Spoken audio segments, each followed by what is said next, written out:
Welcome to this trip through one of the most disturbing cases in recorded history that took place in the remote farmlands of Ohio. Before we start, please leave a comment about where you are and what time you heard this story. We want to know where and when these documented accounts come in. In the fall of 1892, the rolling hills of Meigs County, Ohio, got an early frost. The harvest had not been good, and the winter that was coming would make things worse. Like a heavy blanket, it seemed to settle over the scattered homesteads. One of the most puzzling cases in regional history would take place in this empty landscape, leaving behind questions that would bother investigators for decades. Municipal records kept by the Meigs County Historical Society show that the property in question belonged to Cordelia Ashworth, a 43-year-old widow who had lived alone since her husband Jeremiah died in the spring of 1890. The farm is about 8 miles away. 87 acres of mostly arable land made up the property, which was located northeast of Pomeroy along what was then called Township Road 7. A simple 2-story farmhouse built in 1867, along with other buildings that were common on working farms at the time. Most people at the time thought Cordelia Ashworth was an ordinary woman. Her parents were German immigrants who came to the area in the 1840s. She married Jeremiah Ashworth in 1871 and spent the next 19 years running the household while he worked the farm. People who lived nearby said she, as quiet, capable, and a little shy. After her husband died of pneumonia, she went to services at the Methodist Church in Pomeroy only sometimes, had few social connections, and was known to be completely self-sufficient in managing her property. 2 traveling salesmen came to her remote farmhouse on November 14, 1892, and this is when the events that would change this ordinary widow into a subject of ongoing speculation began. Based on a detailed account that was written down.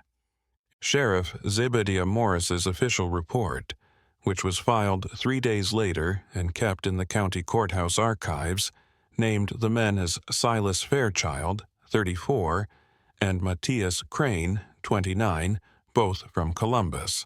They had been working as peddlers of household goods and patent medicines in the rural counties. The 2 men had been on the road together for about 6 months, going from farm to farm with a horse-drawn wagon full of goods. People who lived in nearby towns said they had seen the 2 together for the whole month of October and the first week of November. Everyone agrees that they were skilled at their jobs, polite in their business dealings, and had built a reputation for being honest. Samuel Whitmore, who lived next to the Ashworth property, later told police that he had bought things from the 2 men 3 days before they went to Cordelia's farm, and that they were nice guys, even though they were a little worn out from the road. What happened on November 14th is important for more than one reason. What was found after the event, not what was seen. Matthias Crane's horse was the first sign that something strange had happened. The horse was found wandering free along Township Road 7 on the morning of November 15th.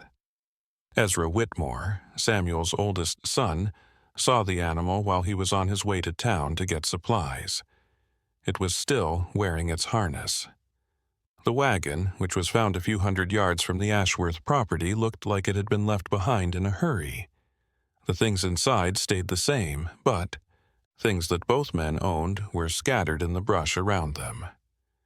Later that morning, Samuel Whitmore called Sheriff Morris and asked him to go to the Ashworth farm to look into the matter. What he found there would be the main mystery that made the case so interesting. From the outside, the farmhouse looked normal, with smoke coming from the chimney and other signs that people lived there. When Morris knocked on the front door, Cordelia Ashworth quickly answered. She was wearing her usual dark wool dress and looked completely calm.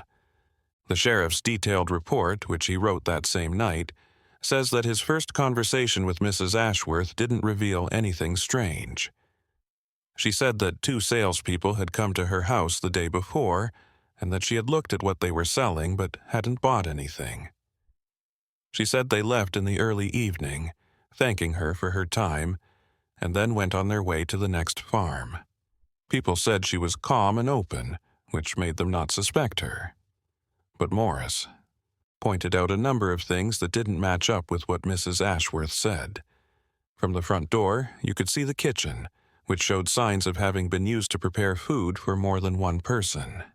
There were 3 bowls on the wooden table, and a big pot of what looked like vegetable soup was still on the stove, giving off heat even though it was early afternoon. Mrs. Ashworth said that she had been used to making more food than she needed to, often saving some for later meals. A lot of food at once to be more efficient, and they often saved some for later meals.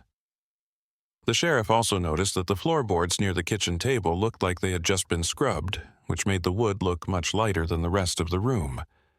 Miss Ashworth said this was part of her normal cleaning routine and that she kept her house very clean.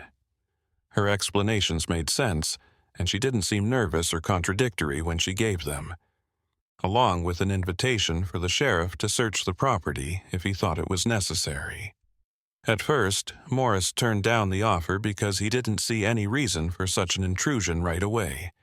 But when he looked into the abandoned wagon and its contents later, he found information that made Mrs. Ashworth's story look worse. There were personal items scattered around the wagon, including a pocket watch with Silas Fairchild's initials on it and a leather wallet with Matthias Crane's ID in it, papers, a small amount of money, and most importantly, a letter that Fairchild had started writing.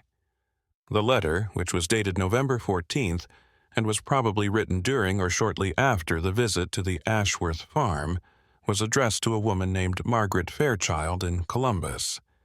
The county archives kept a broken-up version of the text that said the following: "Dear Margaret, we are spending the night at a small farm near Pomeroy. The widow here has been very kind and welcoming, inviting us to sit at her table even though we didn't know each other. She makes great soup, and it's nice to be in her warm kitchen after being outside in the cold. Matthias says that when we finish our business in this county, he will go to Chillicothe to see his sister. But I must admit that I am tired of living on the road and miss the comfort of our own home. The way this woman acts reminds me a little of your late mother."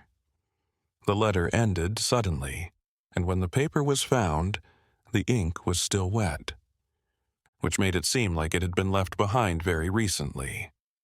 Sheriff Morris was very worried about this detail because it went against Mrs. Ashworth's claim that the men had left her property without stopping for a meal. A more thorough search of the area around the abandoned wagon turned up more disturbing evidence. About 50 yards from the road, investigators found a blood-stained piece of fabric that looked like Matthias Crane's coat. It was partially hidden by a pile of fallen leaves. Based on what merchants who had dealt with the men in the past few weeks said, the amount of blood suggested a serious injury. However, the location of the fabric made people wonder how it got separated from its owner and thrown away there. When Mrs. Ashworth was shown this evidence during a second interview on November 16th, she stuck to her story, but she seemed much less calm than she had been during the first questioning. She said she didn't know how the men's things got scattered along the road. "We're found along the road," which makes it seem like brigands might have stolen them after they left her property. But she couldn't say why the wallet and pocket watch, which were worth a lot of money, were left behind, since that wasn't how highway robbery usually happened in the area. The county's medical examiner, Dr. Cornelius Webb, was called in to look at the blood-stained fabric and give his professional opinion on what kind of injury it might be and how bad it might be. His report was sent in on November 18th found that the blood was human and that the amount present indicated a wound that was very serious, but not necessarily deadly. The way the stains were arranged showed that the blood had been put there while it was still wet. This means that the injury had happened recently and the victim had bled heavily onto the fabric. Dr. Webb's observation that the edges of the fabric looked like they had been cut rather than torn was even more troubling. This suggested that someone had intentionally taken this piece from the clothing instead of being torn apart by accident or during a fight. This detail suggested a level of planning that didn't fit with either an accidental injury or a crime of passion committed by strangers. Sheriff Morris's decision to look more closely at the Ashworth property made the investigation take a darker turn, even though Mrs. Ashworth was getting more and more upset and saying that the search was unnecessary and intrusive. On November 19th, Dr. Webb and 2 other people went with, deputy sheriffs from Pomeroy. Morse did a thorough inspection of the farmhouse and the area around it. There were a number of strange things inside the house that weren't obvious during the first visit. There was a door next to the kitchen that led to the cellar, which looked like it had been disturbed recently. In several places, the dirt floor had been freshly turned, and the overall look of the place made it clear that a lot of digging had been done in the past few days. When asked about this, Mrs. Ashworth said that she had been getting her food storage areas ready for winter by moving root vegetables and preserves to different parts of the cellar. Dr. Webb, on the other hand, said that the way the earth was disturbed didn't match up with how food was stored. The excavated areas were not all the same size or depth, and some looked like they were in parts of the cellar that wouldn't work for storage because they were hard to reach and didn't drain well. Most importantly, some of these dug-up areas showed signs of being filled in and then dug up again and again. This suggests that there was a lot more going on than just moving things around. A closer look at the kitchen showed more disturbing evidence. Investigators found pieces of fabric and bone that looked like they were burned behind the big iron stove. Dr. Webb looked at the bone pieces and confirmed that they were from a mammal. Origin, but their size and features made it impossible to figure out exactly where they came from without more advanced analysis methods than were available at the time. Mrs. Ashworth said that she burned kitchen scraps and bones from butchered animals on a regular basis to get rid of them. However, the investigator said that the amount of bone fragments seemed too high for normal household waste, and the presence of fabric scraps suggested that things other than food were also thrown away. This is how trash had been thrown away. During this long search, one of the deputy sheriffs found something that would change the investigation in a big way. Deputy Sheriff Marcus Bentley was looking at the barn, which is about 100 feet from the main house, when he saw what looked like a makeshift grave under a pile of hay in the far corner of the building. The hole in the ground was about 6 feet long and had clearly been dug out and then filled in again recently, as shown by the loose state of the soil, the ground, and the lack of the plants that had grown in the area around it. Mrs. Ashworth showed her first signs of distress during the investigation when she learned of this discovery. She said that the excavation was a grave for a milk cow that had died the week before, and that she had to bury the animal herself because she lived alone and her neighbors wouldn't help her. But when the site was partially dug up, there were no animal remains, just loose dirt and a few things that looked like they belonged to the missing salesman. Some of the things were a set of brass buttons that looked like the ones on Silas Fairchild's coat, a small tin with what looked like patent medicine samples, and, most importantly, a pair of men's boots that matched the descriptions given by merchants who had dealt with the travelers. The boots had fresh mud and grass stains on them that showed they had been worn recently. The Ashworth house. The finding of these things and what Mrs. Ashworth said was an animal grave made her story of what happened very different. There was no good reason for how their things ended up buried on her land if the salesman had left her property safely, as she claimed. When asked to explain, Mrs. Ashworth got more and more confused, switching between saying she was innocent and making vague references to the situation. Out of her hands. Dr. Webb's look at the dug-up area showed more disturbing information. The soil had chemical changes that are typical of the breakdown of organic matter, and there was a strong smell coming from the deeper layers of earth that suggested the presence of living things. But even after a lot of digging, no human remains were found. This led to speculation about whether the bodies had been moved to another place or gotten rid of in some other way. The investigation grew to include a close look at Mrs. Ashworth's past and what she's been doing lately. Neighbors said in interviews that they had seen her make several trips to and from her property at strange times in the weeks leading up to November 14th. Samuel Whitmore said that he saw lights in her barn late at night on more than one occasion. This was strange to him because Mrs. Ashworth usually kept a very regular schedule and went to bed early every night. More importantly, a number of neighbors said that in the past few weeks, Ashworth had come to them asking to buy tools and supplies that didn't seem to have anything to do with farming. She had asked specifically about getting lime, which was often used to improve soil, but could also be used to get rid of organic waste. She also wanted to borrow or buy heavy-duty shovels, pickaxes, and other tools that would be useful for digging a lot. When asked about these purchases, Mrs. Ashworth gave answers that were technically possible, but didn't fit with how she usually acted.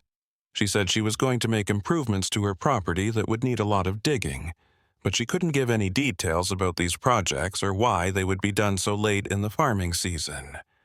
The psychological profile that came out of these interviews showed that the woman had become more alone and possibly unstable after her husband's death. A few of Mrs. Ashworth's neighbors said that she had always been shy, but that her behavior had become much more erratic in the last few months. People had seen her talking to herself while she worked outside, and Samuel Whitmore had heard her having what sounded like an animated conversation, even though she was alone on her property at least once. Dr. Webb, who had worked on cases involving mental illness before, noticed during his interviews with Mrs. Ashworth that she showed several troubling behaviors. Patterns. She often gave too much information for simple questions, which made it seem like she was more worried about being believed. She also showed an unusual obsession with cleanliness and order by talking about her household standards over and over and worrying that the investigators would track dirt through her home. It was most concerning that Mrs. Ashworth seemed to have trouble keeping eye contact during questioning and often gave information that wasn't asked for. When asked what she did on November 14th, she freely shared detailed accounts of her cleaning schedule, the meals she had made, and her thoughts on the weather.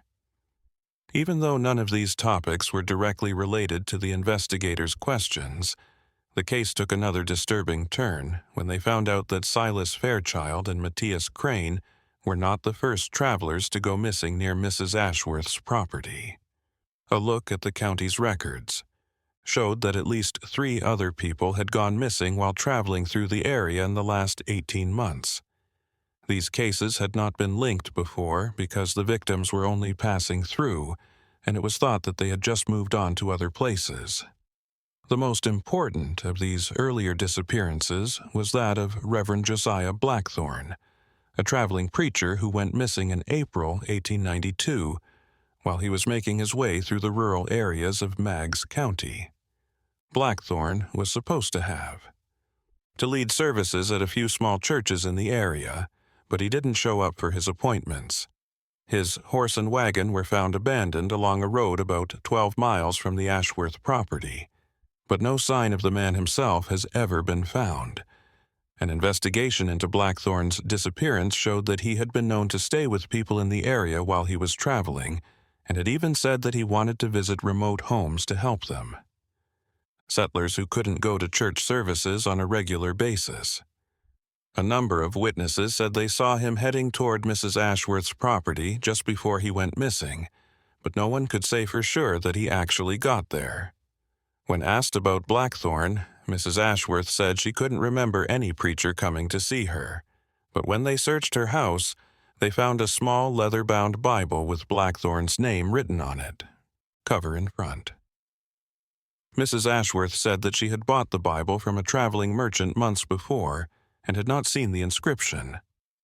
The book's condition, on the other hand, showed that it had been well used and well kept, which didn't fit with the idea that it was just a piece of junk. The other missing persons cases were about a German immigrant named Heinrich Müller, who went missing in September 1892 while on his way to see family in southern Ohio, and a young man named Timothy Ashford, who had gone missing in July 1892 while looking for work on farms in the area. In both cases, personal items were found left behind along roads in a small area that included Mrs. Ashworth's property. The pattern that came out of these cases showed that the criminals were more than just opportunistic. They were also predatory. The targeting of solitary travelers, the meticulous elimination of evidence, and the choice of victims who were not likely to be missed right away showed that the person was planning and methodical, which was very disturbing. Dr. Webb's examination of the evidence available led him to determine that Mrs. Ashworth was probably experiencing a severe form of mental derangement, characterized by an inability to differentiate between suitable and unsuitable reactions to social contexts. He thought that the fact that she lived alone and the trauma of her husband's death had slowly taken away her ability to interact with other people normally, which made her more and more antisocial. But the way the evidence was thrown away, and the careful planning that seemed to go into the crimes, suggested a level of cognitive function that was different from what is usually seen in people with severe mental illness. Mrs. Ashworth showed that she knew what the law said about her actions by trying to hide evidence and give other ways to explain what investigators found. This inconsistency prompted certain investigators to contemplate the notion that Mrs. Ashworth's offenses were driven not by mental incapacity, but by a more calculated pursuit of personal gain. Looking at her finances showed that she had been having trouble keeping her property after her husband died and had built up a lot of debt with local businesses, traveling salespeople, and other people who travel with money and valuables. For someone in her situation, transience would have been a big temptation. The investigation of Mrs. Ashworth's financial records, on the other hand, showed that she hadn't made any strange purchases or payments that would suggest that she had received a lot of stolen money. Her spending habits stayed the same, even though she didn't have much money coming in, and there was no proof that she had tried to sell things that might have belonged to her alleged victims. Because there was no financial motive, investigators had to think about more troubling things that could be going on in Mrs. Ashworth's mind. Dr. Webb suggested that her crimes could stem from a pathological need for human interaction, coupled with an incapacity to sustain conventional social relationships. Because she lived alone and lost her husband, she may have been in a mental state where she felt she had to keep travelers on her property, even if it meant using violence when they tried to leave. Evidence backed up this theory, found when Mrs. Ashworth's home was searched more thoroughly. Investigators found what looked like a collection of personal items taken from her alleged victims in a locked trunk in her bedroom. These included a pocket watch chain, several buttons, a small picture of an unknown woman, and other small personal items that didn't have any practical use but might have meant a lot to the people who owned them. The psychological profile indicated by this assemblage indicated a person who found emotional fulfillment in sustaining relationships with individuals she had met, even if those relationships were formed through violence.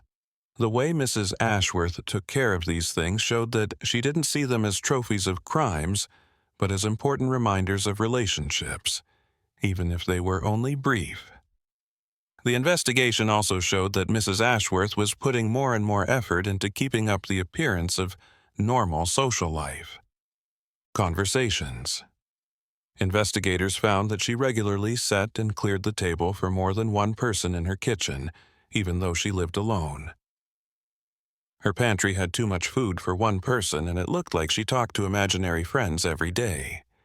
Neighbors said they had seen Mrs. Ashworth having lively conversations while she worked in her garden, using her hands and responding as if she were talking to other people. Back then, these actions were seen as strange but harmless habits of a lonely widow.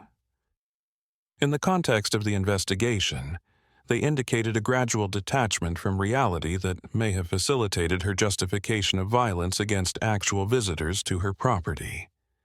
The most troubling part of Mrs. Ashworth's psychological profile was that she seemed to be able to separate her criminal behavior from her normal life. She was still polite and appropriate when she talked to her neighbors. She kept taking care of her property well, and there were no clear signs of guilt or anxiety that would usually come with such serious crimes. This ability to separate things showed that she was mentally advanced, which made her especially dangerous.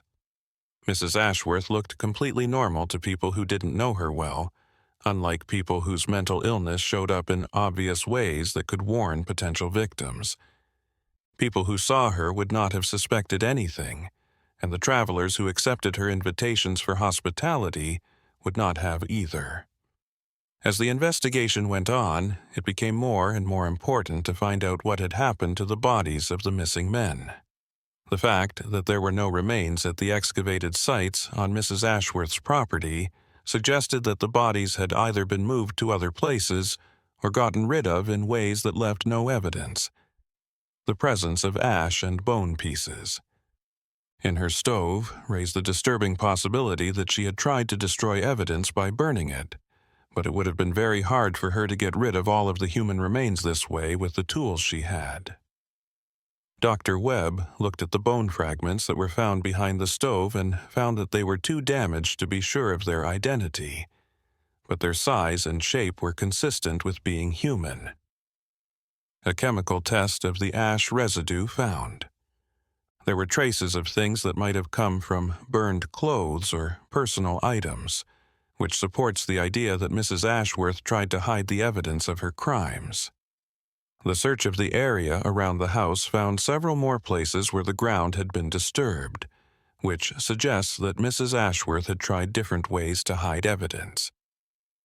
Some of these places looked like they had been dug up and then left behind, maybe because the soil wasn't good for her needs, or because she had been stopped in the middle of the process.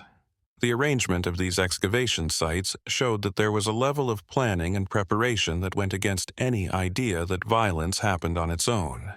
Mrs. Ashworth seemed to have put a lot of time and effort into coming up with ways to get rid of evidence, which suggests that she planned her crimes rather than acting on impulse when things went wrong. Sheriff Morris decided to arrest Mrs. Ashworth on November 23rd, after 9 days of looking into the case. A murder charge, even though there are no bodies or clear proof of death. The circumstantial evidence was very strong, and it was thought that it was too risky to let her stay free while the investigation continued. Mrs. Ashworth's reaction to being arrested was very calm, almost accepting. She didn't say she was innocent or ask for a lawyer. Instead, she only asked if she could make arrangements for the care of her animals. Investigators thought this response didn't match up with that. Of an innocent person who was falsely accused and seemed to confirm their suspicions about her role in the disappearances. During her first questioning in custody, Mrs. Ashworth gave a more detailed account of what happened on November 14th, but her story still didn't match up with what other people said in several important ways. She said that Silas Fairchild and Matthias Crane had eaten at her house, and she admitted that her first denial was because she didn't want to get involved in what she had done. Thought it was a normal investigation into a missing person. This new version says that the two men came to her house in the late afternoon looking for a place to stay for the night. She had asked them to join her for dinner and made soup and bread for the three of them. The men had a nice conversation, telling her about their travels and thanking her for her hospitality. Mrs. Ashworth said that the men left her property early the next morning, thanking her for being so nice and then continuing on their way to Pomeroy. She said she didn't know what might have happened to them after they left her farm, and said they might have run into trouble from other people while they were still traveling. But this story didn't match up with the physical evidence found at the scene, especially the blood-stained fabric and the personal items that were scattered around. Mrs. Ashworth became upset when she saw these differences. becoming less and less clear in her answers, saying that the stress of the investigation made it hard for her to remember the specific details. Her new story didn't talk about the evidence found in her cellar and barn, like the personal items buried under the hay and the digging that had just happened. This was even more important. When asked to explain these finds, Mrs. Ashworth said she couldn't explain how the things got on her property and suggested that someone might have put them there, trying to make her look bad. Investigators thought this idea of a conspiracy against her was unlikely because her property was so far away from other people, and there was no clear reason for someone to frame her for crimes she didn't commit. It would have been very hard to plant evidence in several places on her property without her knowing about it, especially since she was known to keep a close eye on her surroundings. In later interviews, it looked like Ashworth's mental health was getting worse over time. She started to contradict herself in the same conversation, giving different accounts of what happened without seeming to notice that they didn't match up. She also began to talk about voices and instructions that seemed to come from places she couldn't name, which could mean that her mental illness was getting worse. Dr. Webb's assessment of Mrs. Ashworth's psychological state determined that she was undergoing a very bad case of dissociative disorder that made it hard for her to keep a clear sense of what was real. He hypothesized that the trauma of perpetrating multiple homicides induced a psychological schism, enabling her to sustain disparate and conflicting belief systems regarding her actions.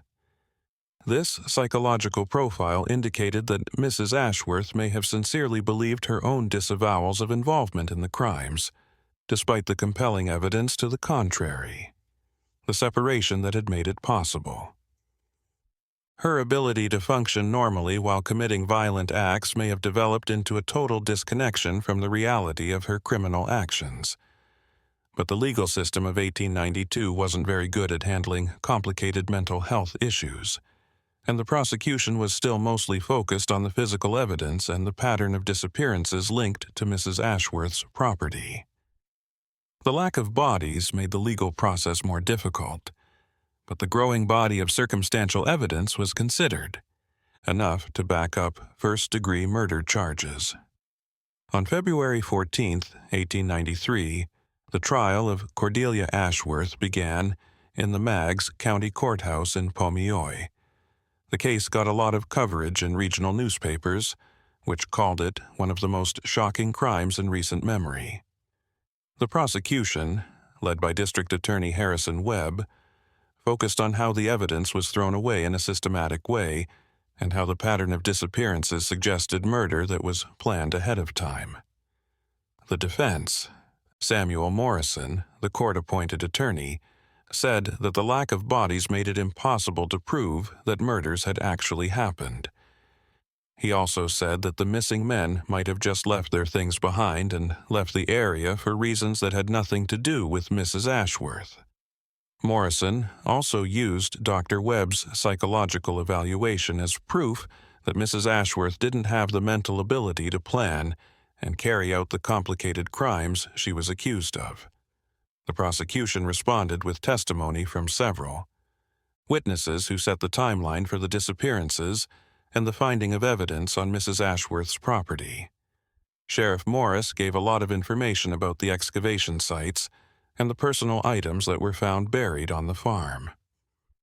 Dr. Webb talked about the blood evidence and the bone pieces found in the stove, but he admitted that it wasn't possible to be sure who they belonged to with the tools they had.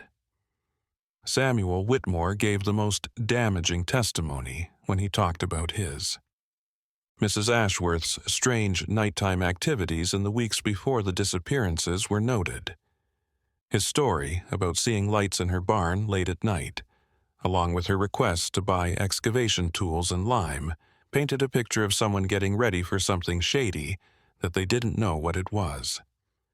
The defense's efforts to portray Mrs. Ashworth's psychological condition as a mitigating factor were obstructed by the legal standards of the time, which mandated a significantly elevated threshold of mental incapacity for an insanity defense than would be recognized today.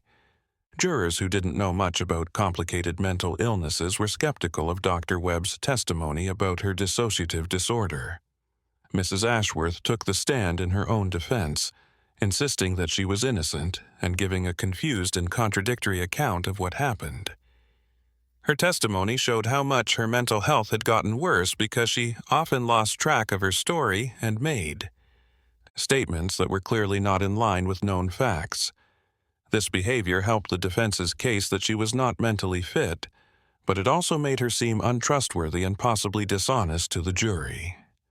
The trial ended on February 28, 1893, and the jury took less than 6 hours to decide that the defendant was guilty of several counts of first-degree murder. The fact that they didn't take long to decide showed that they thought the circumstantial evidence was strong, even though there were no bodies or eyewitness accounts of the crimes. The sentencing hearing for Mrs. Ashworth was set for March 15, 1893, but she never showed up in court for it. On the morning of March 10th, she was found dead in her jail cell. It looks like she killed herself with a piece of fabric she ripped from her clothes. The note found next to her body said, "The soup was always warm for anyone who came to my door." This last statement is unclear, added to the mystery of a case that was already hard to figure out. Some people might see it as her last attempt to prove her innocence, saying that she really did offer hospitality to the missing travelers and wasn't to blame for their disappearances. Or it could have been a secret confession, admitting that she had lured people to their deaths with the promise of food and shelter.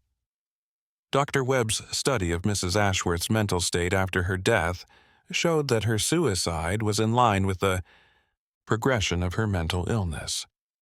It seems that the stress of the trial and the possibility of execution were too much for her already weak mental defenses, causing her to completely break down and making it impossible for her to continue living. The official end of the investigation into the disappearances was Mrs. Ashworth's death, but many questions were still left unanswered because no bodies were found. The families of the missing men got back the personal items that were found on her property, giving them some closure, but not completely ending their grief. In April 1893, the Ashworth farm was sold at auction. The money from the sale was used to pay off her debts and give the families of the victims a small amount of money. A farming family from Athens County, which is next door, bought the property. They tore down the old buildings and built a new farmhouse in a different part of the land. It seems that they were uncomfortable living in the buildings where the crimes were thought to have taken place. In the years that followed, the case became the subject of a lot of local stories and guesses. Because there was no full confession or bodies found, people could come up with different ideas about what really happened on the remote farm. Some stories said that Mrs. Ashworth was the victim of a plot and that the real criminals had gotten away with it. Some people said that the missing men had been involved in crimes themselves and had gone missing to avoid being caught for other crimes. The most widely accepted idea, though, was that Mrs. Ashworth had really done the crimes she was accused of, but she had no choice but to do them. People who supported this view said that the isolation and hardship of life on the frontier, along with the trauma of losing her husband, had put her under so much psychological stress that violence was unavoidable. Dr. Webb's ongoing investigation into the psychological dimensions of the case resulted in the formulation of one of the initial systematic analyses of what would, subsequently, be seen as behavior that leads to serial killing. His examination of Mrs. Ashworth's techniques and motives yielded insights that would shape criminal psychology for many years. In 1895, Dr. Webb published a paper called Isolation and Criminal Behavior in the American Journal of Mental Science. It was a study of rural homicide that used the Ashworth case as a main example. Most people outside of academia didn't know about his work. His work was one of the first to suggest that some people might be more likely to do certain things, to commit multiple murders under certain environmental conditions, a theory that would not achieve widespread acceptance for several decades. The paper also looked into how being alone can cause antisocial behavior. It said that not having regular contact with other people could cause normal social inhibitions to get worse over time. Dr. Webb suggested that Mrs. Ashworth's offenses may have originated as sincere efforts to forge human connections, subsequently escalating into violence, when she couldn't meet her psychological needs through normal social interaction. This analysis indicated that the tragedy of the Ashworth case resided not only in the loss of innocent lives, but also in the community's inability to acknowledge and mitigate the psychological distress that precipitated the crimes. Dr. Webb contended that earlier intervention, potentially through consistent social interaction or psychological support subsequent to her husband's demise, might have averted the escalation towards violence. But the practical. In the 1890s, rural communities didn't have the resources or knowledge to use these kinds of insights. People didn't know much about preventive mental health care, and the stigma that came with mental health issues made it unlikely that someone like Mrs. Ashworth would have asked for help, even if it had been available. The case had effects that lasted longer than just its legal and psychological effects. The fact that many travelers went missing in a small area made things worse. Of fear and doubt that lasted for years in the area. Merchants and other traveling workers didn't want to go through Meigs County anymore, especially to remote farms where they might be attacked. The farming families who relied on traveling salesmen to get goods and services that weren't available in their own communities were hit the hardest by this economic change. The area's bad reputation as a dangerous place led to a slow decline in business activity, which helped the economic stagnation that was common in rural Ohio in the late 1800s. The social impact was just as big because the case reinforced stereotypes about how dangerous it is for people to live alone. The story of the murderous hermit became a big part of regional folklore. It changed how people felt about social outsiders and helped to make people who chose to live alone from established communities feel bad about themselves. In 1952, almost 60 years after Mrs. Ashworth died, workers started building. When workers were building a new county highway, they found human remains buried in a remote part of the old Ashworth property. The bones were in very bad shape and could not be positively identified, but their location and the presence of fabric fragments suggested a link to the original case. The county coroner, Dr. James Morrison, who is also the grandson of Mrs. Ashworth's defense attorney, looked at the remains using methods that weren't available during the first investigation. His study proved that the bones were from 2 or more adult males and were human. The state of the remains suggested that they had been buried for about 60 years, which fits with the timeline of the first disappearances. This discovery gave families some closure because they had never known what had happened to their missing loved ones. However, it also raised new questions about how many crimes Mrs. Ashworth had committed. The burial site was more than a mile from her farmhouse and could only be reached by. The dense woods showed that there had been more planning and physical ability than was clear in the first investigation. The fact that the area was so far away also suggested that Mrs. Ashworth knew the area well and chose a burial site that wouldn't be found by chance. This level of planning went against some of the ideas about her mental state and made it seem like her crimes were more planned than people thought. Dr. Morrison published a book in 1967, a full review of the case that included both the original evidence and the new discovery of remains. His study found that Cordelia Ashworth was probably responsible for the deaths of at least 6 people over the course of about 2 years, making her one of the most prolific serial killers in Ohio history. Dr. Morrison's research also examined the social and economic determinants that contributed to the crimes, contending that the isolation and adversity of frontier existence fostered conditions that could make people who are already prone to violence act violently. He suggested that comparable incidents likely transpired in other rural regions, but remained unrecorded due to the era's constrained law enforcement resources and communication systems. The psychological profile derived from Dr. Morrison's analysis indicated that Mrs. Ashworth experienced a multifaceted array of mental disorders, characterized by an inability to establish typical social relationships coupled with an obsessive need for human contact. Contact. It looked like the violence was meant to keep visitors from leaving her property so she could keep up the appearance of having social connections for as long as possible. Evidence found during the 1952 excavation, such as personal items that had been carefully preserved and buried with the remains, backed up this analysis. The presence of these items indicated that Mrs. Ashworth perceived her victims not as objects of animosity or dread, but as esteemed companions whose absence constituted an unbearable loss. Loss. The case of Cordelia Ashworth is now known as one of the first documented examples of serial killing in American criminal history. This acknowledgement occurred significantly after the events had been forgotten by the public.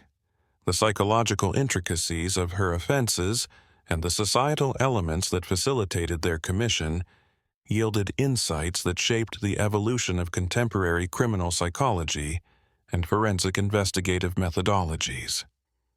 The sad story of the missing travelers and the widow who. The murders serve as a reminder of how lonely and hopeless life was for many people in rural America in the late 1800s. It also shows how the legal and mental health systems of that time weren't very good at handling complicated psychological issues that showed up as criminal behavior. The Meigs County Historical Society put up a small historical marker on the former Ashworth property in 1992, 100 years after the crimes happened. The sign gives a short overview of the Matung case, but it leaves out a lot of the disturbing details that made it one of the most disturbing events in the region's history. That November day in 1892, the warm soup pot found on Mrs. Ashworth's stove became a symbol of the fake hospitality that had led innocent travelers to their deaths. The picture of a meal made with care and generosity that was used to kill someone captured the basic horror of crimes that broke the trust that made community life possible. The last words. The words found next to Cordelia Ashworth's body in her jail cell still have a strong effect more than 100 years after they were written. Whether they were a last-ditch effort to prove innocence, a cryptic confession, or just the confused thoughts of a mind broken by guilt and loneliness, they are a haunting reminder that some truths will always be buried with the people who carried them to their graves. And maybe it's best that some questions don't get answered, because we don't know everything that happened in. That lonely farmhouse might be scarier than the mystery itself. We are left with the picture of a warm pot of soup on a cold autumn night, and the terrible truth that sometimes the biggest threats come not from strangers in the dark, but from the lonely people who ask us to come into their homes and never leave.